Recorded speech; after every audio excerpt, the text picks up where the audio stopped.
No vídeo de hoje eu quero falar sobre Bitcoin e sobre alguns indicadores muito interessantes aí que envolvem ouro e outros fatores. O preço do Bitcoin ele começou a subir bastante em 2026 e recentemente corrigiu, então está aí na faixa dos 91 mil dólares no momento em que eu estou gravando esse vídeo, com uma queda no diário de quase 3%. Então o ano estava começando muito bem em termos de valorização no preço do Bitcoin, vamos colocar no anual aqui. Então começamos o ano em 87 mil dólares, tivemos uma alta de 4% até o preço atual, chegamos ali próximo dos 94, 95 mil dólares, mas agora o preço começou a corrigir e estamos de novo nos 91 mil dólares. Em reais, então, 490 mil reais, estamos de novo abaixo dos 500 mil reais. Então, para quem achou que o preço já ia voltar a subir e que não teríamos novas promoções, bom, aí está. Então, tivemos várias posições liquidadas, alavancadas no Bitcoin e vamos falar sobre alguns indicadores e alguns movimentos aí no mercado. Começando aqui pelo post do Felipe De Martini, antes de falar sobre ele, eu gostaria de lembrar aí, quem gosta do conteúdo do canal, já deixa o like na confiança, e quem não faz parte da área de membros ainda e quer apoiar o canal, então o local é na área de membros, com o famoso elogio sincero. Você pode fazer uma doação financeira aí para o canal, fazer parte da área de membros por apenas R$ 7,99, de quebra você, além de ajudar o canal, ainda tem acesso a todo o conteúdo exclusivo.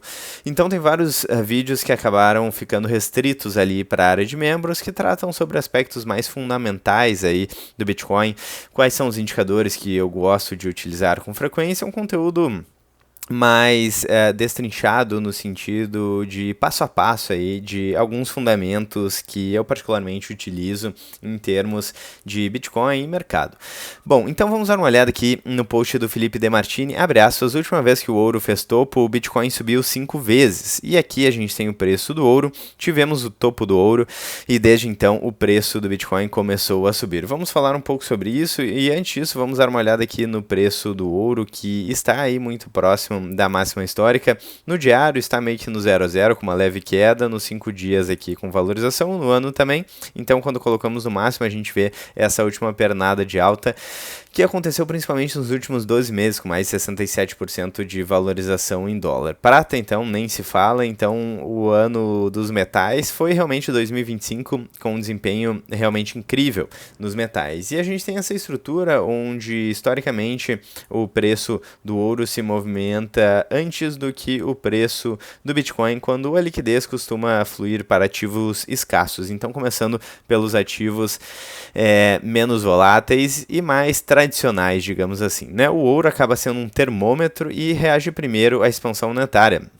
É um ativo defensivo inicial e sinaliza a perda de poder da moeda fiduciária. E quando o ouro termina o movimento, o capital procura mais convexidade. Isso acontecia antigamente com as shitcoins, então a gente tinha a famosa out-season, onde o Bitcoin se valorizava e depois as shitcoins se valorizavam buscando mais convexidade. Eu acho que isso não acontece mais porque as pessoas estão percebendo que a maior parte das altcoins na verdade são shitcoins, mas ainda acontece com o ouro e com o Bitcoin porque de fato, né, e daí a minha opinião e de várias outras pessoas, o Bitcoin tem sim um potencial de mudar a dinâmica financeira e econômica global. Então ele tem o potencial de ser o ouro digital e aí sim faz sentido esse movimento aí de migração de procura de liquidez. E vale lembrar que o Bitcoin geralmente ele absorve melhor a liquidez global, como mostra esse artigo aqui da Lyn Alden. Então a gente tem vários ativos. O ouro, durante o período desse estudo, ele se moveu junto com a liquidez global, na mesma direção, em 68% das vezes. E em comparação com o Bitcoin aqui, que se moveu 83% das vezes. Ou seja, o Bitcoin ele absorve ainda melhor a liquidez do que o próprio ouro, mas talvez o Bitcoin absorva com um pequeno delay. E é claro, lembrando, né, o disclaimer clássico do canal, isso não é uma dica de investimentos, então é um disclaimer que sempre fazemos. Bom, falando sobre a fase seguinte, então, Bitcoin com uma oferta fixa, com liquidez global crescente e adoção institucional já estabelecida, o Bitcoin ele vira a versão alavancada do trade monetário, do colapso das moedas fiduciárias. Então temos esse padrão onde o ouro sobe, faz topo, o Bitcoin consolida e depois entra em movimento exponencial. E o gráfico de 2020 a 2021 deixa isso claro, o ouro lateral e Bitcoin acelera várias vezes acima. Falando um pouco agora sobre o contexto atual, temos uma dívida global em máximas, bancos centrais presos à liquidez e estados acumulando ouro e Bitcoin. ETFs, custódia institucional e reservas estratégicas, e o cenário macro então é mais forte do que no ciclo passado. Vamos mostrar aqui rapidamente a tese. Então a tese é basicamente essa, do colapso das moedas fiduciárias. Políticos e burocratas se beneficiam da expansão da base monetária via efeito Cantillon e a gente paga a conta via inflação. Então, basicamente, o trade aqui seria o seguinte, é perceptível, é claro que as moedas fiduciárias estão colapsando, o dólar já perdeu mais de 97% do seu poder de compra desde 1913, o real nem se fala, nem existia nessa época, o real foi criado em 94 e, enfim, já perdeu também boa parte do seu poder de compra. E dado isso, quais seriam as alternativas? Então, a mais clássica, a mais tradicional seria o ouro. Durante a maior parte da história da humanidade, com prosperidade e num período mais moderno, então a gente teve o padrão ouro como a base de momentos de prosperidade. Eu recomendo bastante aí para verificar aí esses períodos e essa relação.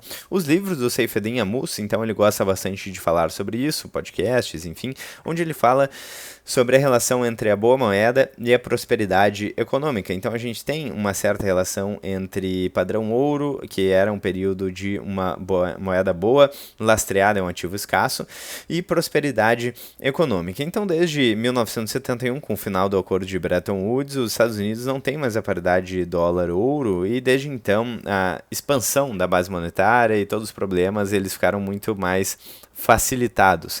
E é claro, então o ouro é uma das alternativas mais consolidada, foi mais testado pelo tempo, é a alternativa mais tradicional, mas o Bitcoin se propõe a ser o ouro digital e vem com uma valorização ainda maior que o ouro se a gente der um zoom out, certo? E quando a gente fala aí de tamanho de ativos, é interessante também, porque o ouro ele já tem muito mais market cap, então próximo de 30 trilhões de dólares de market cap, então é mais difícil movimentar o ouro, e o Bitcoin realmente tem uma convexidade maior, sendo um ativo de menos de 2 trilhões de market cap. Então, existe essa dualidade, são dois ativos que competem aí nesse trade de colapso das moedas fiduciárias.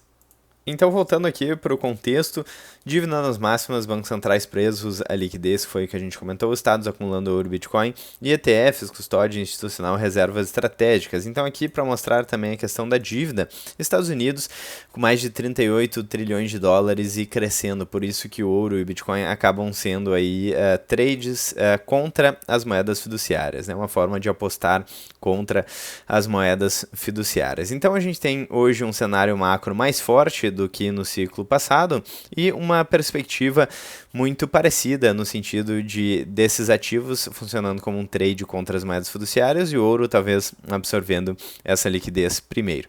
Então o ouro já sinalizou e a liquidez continua subindo, o Bitcoin não precisa de uma narrativa nova, talvez só precise de tempo.